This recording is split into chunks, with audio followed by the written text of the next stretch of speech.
Assalamualaikum warahmatullahi wabarakatuh. Perkenalkan, nama Ibu Gemala Pratiwi. Kalian cukup memanggil Ibu Mala. Insya Allah, pada tahun ajaran ini Ibu akan mengajar pelajaran IPA di kelas kalian. Pada pertemuan pertama kali ini, sebelum masuk ke materi, Ibu akan sebutkan beberapa bab yang akan dipelajari di semester 1.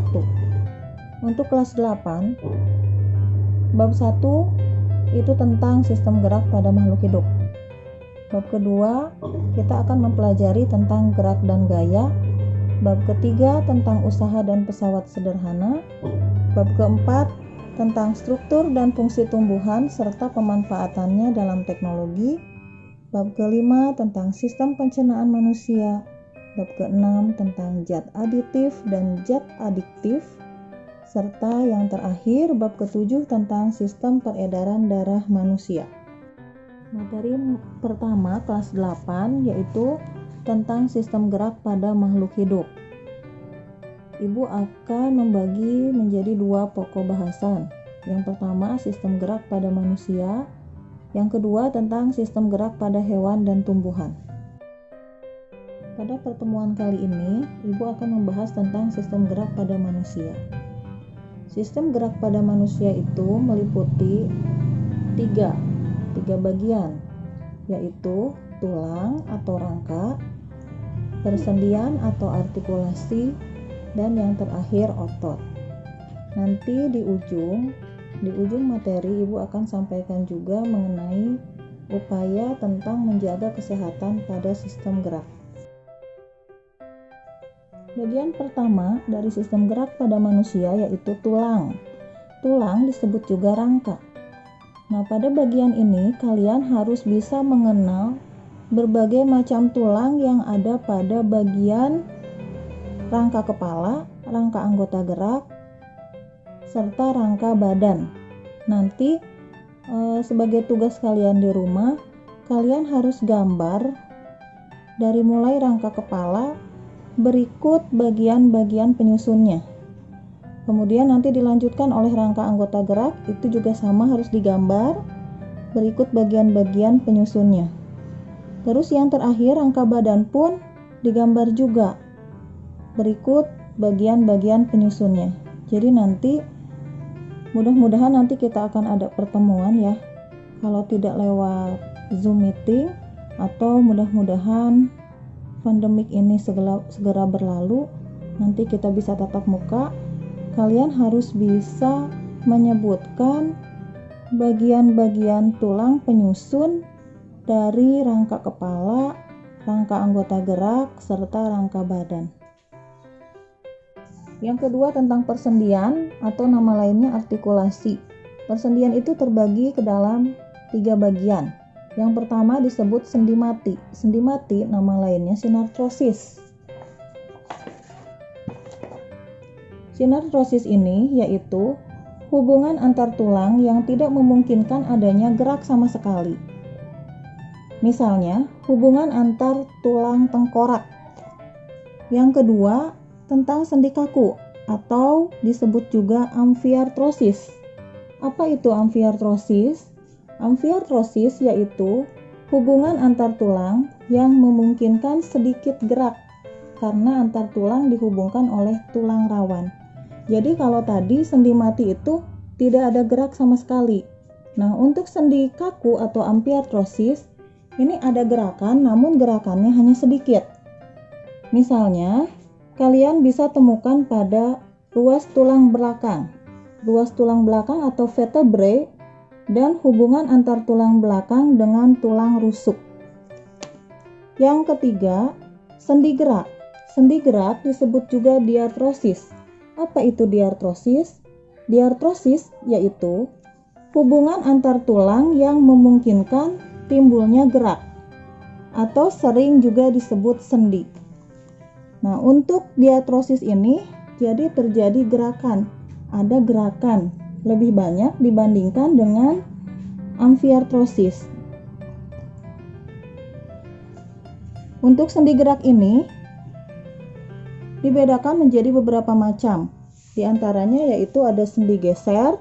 Kalian bisa lihat gambarnya ya. Sendi geser ini seperti ini. Nah, untuk sendi engsel, ini gambarnya seperti gambar yang Ibu tunjuk. Sendi engsel ini bisa kita temukan pada hubungan tulang pada siku, lutut, dan ruas antar jari. Jadi gerakannya hanya satu arah.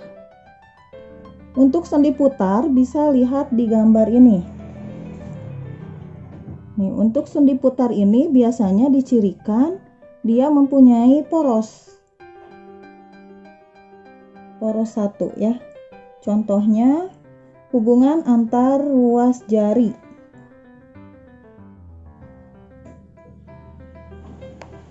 Dan tulang kepala serta tulang atlas. Yang keempat tentang sendi peluru. Sendi peluru ini dicirikannya berbentuk seperti bonggol masuk ke tulang yang berbentuk cekungan. Nah, di mana sendi peluru ini bisa ditemukan? Contohnya kita bisa lihat pada tulang lengan atas dengan tulang belikat, atau tulang paha dengan tulang panggul. Yang terakhir ada sendi pelana.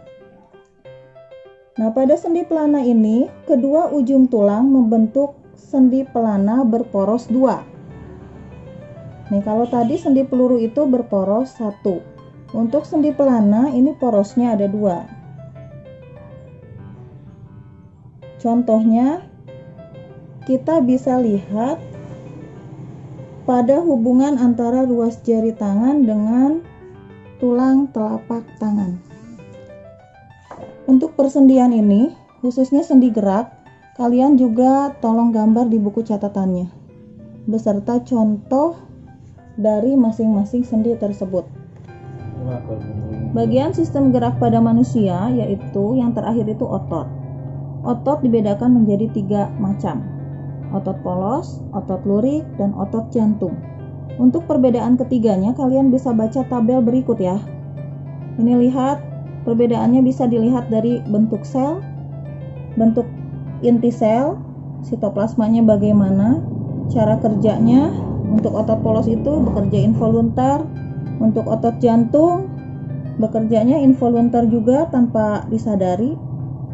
Sedangkan untuk otot lurik bekerja secara voluntar. Kecepatan kontraksi kalian bisa lihat di sini. Untuk otot polos itu kontraksinya lambat. Untuk otot jantung kontraksinya bersifat kuat dan berirama, sedangkan untuk otot lurik kontraksinya bersifat cepat. Mengenai kemampuan kontraksi, otot polos itu mampu berkontraksi dalam waktu yang lama dan tidak mudah lelah. Untuk otot jantung mampu berkontraksi dalam waktu lama dan tidak mudah lelah. Dan untuk otot lurik tidak mampu berkontraksi dalam waktu yang lama dan mudah lelah. Letaknya di mana saja otot polos, otot jantung, dan otot lurik? Kalian bisa lihat di tabel paling bawah. Otot polos kalian bisa temukan pada dinding penyusun organ dalam.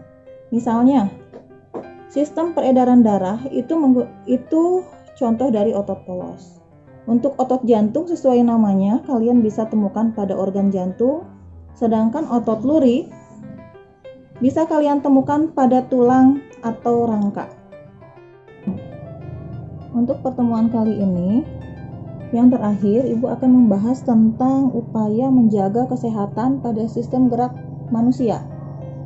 Bagaimana caranya melindungi tubuh kita agar sistem gerak kita tetap sehat? Di antaranya, kalian bisa berjemur di bawah sinar matahari pada pagi hari. Biasanya ini yang bagus di bawah jam 10 pagi ya. Antara jam 7 sampai jam 10 pagi kalian bagus untuk berjemur di bawah sinar matahari. Kenapa? Pada saat jam 8 sampai jam 10 itu ternyata banyak sekali kandungan yang bisa vitamin D yang bisa memperkuat tulang kalian.